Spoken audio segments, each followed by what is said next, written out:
El Jardín de las Delicias. El Bosco. El Jardín de las Delicias es la obra más conocida del pintor Jeroen van Aken, conocido como El Bosco. Este autor nació en Hertogenbosch, Holanda, en el año 1450 y es precisamente a su ciudad natal a la que debe su sobrenombre. Permaneció en ella durante toda su vida. Fue hijo y nieto de pintores, por lo que su formación transcurrió en el taller familiar. Con los años contrajo un matrimonio ventajoso, lo que le permitió vivir desahogadamente, entregando su vida a su vocación por la pintura, que además le reportaría un gran éxito. A su primera época pertenecen sus obras más convencionales, como El charlatán o La crucifixión. Aunque sería durante la parte central de su carrera donde se situarían sus cuadros más famosos, una serie de creaciones abarrotadas de figuras ambientadas en paisajes imaginarios y repletas de elementos fantásticos o monstruosos como demonios o figuras medio humanas, medio animales. A esta época pertenecen El Jardín de las Delicias o El Carro de Heno. Tras realizar estas, las que serían sus obras maestras, en las que algunos intérpretes ven la representación de la locura humana, realizó cuadros que podríamos definir como más tranquilos y positivos, para cerrar finalmente su carrera con una serie de obras sobre la pasión de Cristo. El Bosco no fechó nunca sus cuadros y únicamente firmó algunos de ellos. El propio rey Felipe II de España llegó a adquirir varias de sus obras después de su muerte en el año 1516. A día de hoy es en el Museo del Prado de Madrid donde encontramos su mayor exponente, ya que está en posesión de varias de sus obras más relevantes. El Jardín de las Delicias es un tríptico, es decir, una obra dividida en 3 paneles. Está pintado al óleo sobre tabla. Está compuesto de una tabla central y 2 laterales, de la misma altura pero de un ancho inferior al de la tabla central. Cada una de las tablas está pintada por ambas caras. La obra se puede cerrar sobre sí misma adquiriendo un significado si la vemos abierta y otro si está cerrada. Está considerada como una de las obras más fascinantes y misteriosas y sobre todo atrayentes de la historia del arte. Fue adquirida por el rey Felipe II de España, gran admirador del pintor, y ubicada durante algún tiempo en el monasterio de El Escorial. Podemos decir que el cuadro es una visión de la filosofía del Bosco, ya que sus obras siempre están impregnadas del dolor y de la muerte que suponen la condenación eterna causadas por el pecado. El Jardín de las Delicias refleja expresamente el castigo a la lujuria, que era, para el autor, el más mortal de los pecados.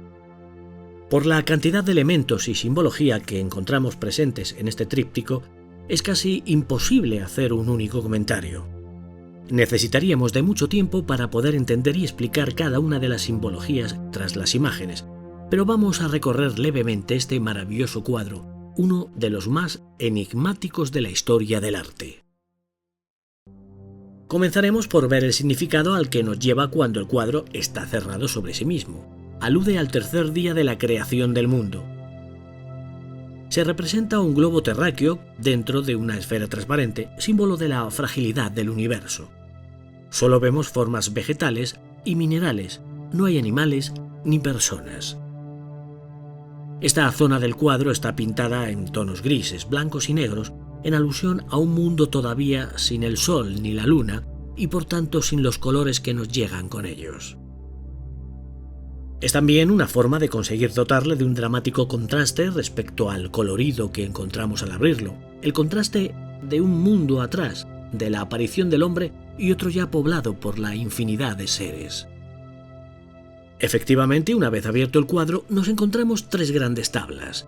En la de la izquierda, el paraíso con Adán y Eva recién creados por Dios, dentro de un jardín espectacular con animales diversos, rocas fantasmales, flora original y una imaginativa fuente que representa a la fuente de la vida.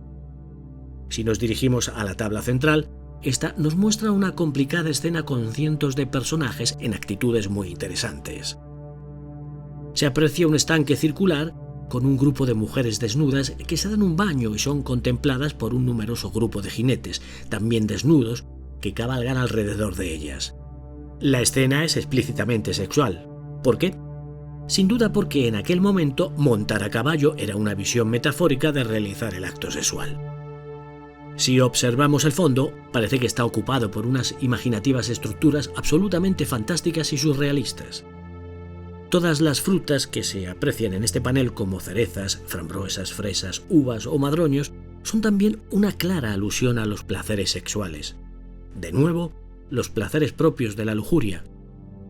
Nos dirigimos ahora a la tabla de la derecha. En ella se representa el infierno, en el que los condenados pecadores de diversos pecados sufren tormentos en medio de un paisaje desolado, en llamas, amenazante y lleno de seres horrendos que los devoran, aplastan y asesinan con gran crueldad. En el centro del panel se encuentra el llamado hombre árbol, quien, con sus brazos en forma de troncos secos y sus manos como barcas flotantes, contempla lo que sucede en sus entrañas. En el ángulo inferior derecho aparece Lucifer, representado como un monstruo con cabeza de pájaro y pies de vasijas, que engulle cuerpos para después defecarlos en un pozo. Al lado encontramos una dama orgullosa que se ve obligada a reflejar sus encantos en las nalgas de un diablo. En el lago los patinadores caen y se hunden. Hasta un caballero con armadura es atacado por una jauría de animales. Se aprecia también un tanque infernal formado por 2 orejas y un filo que avanza sobre los condenados y los aplasta. Incluso los instrumentos musicales sirven de armas terribles para ejecutar a los malditos. Los personajes que se encuentran situados en primer término parecen ser condenados por el juego y las tabernas, ya que portan dados, naipes y tableros de juego. Esta tabla cierra la obra, pues representa el terrible final que, a juicio del Bosco, espera a los que desde la virginidad caen en una vida de placeres lujuriosos que vemos en la tabla central hasta llegar a sufrir las más terribles condenas inimaginables. En resumen, podemos decir que por sus características artísticas, por su complejidad imaginativa y por su simbología que encierra, El Jardín de las Delicias es la primera gran obra de carácter surrealista de la historia del arte que inspiraría a numerosos pintores del siglo XX.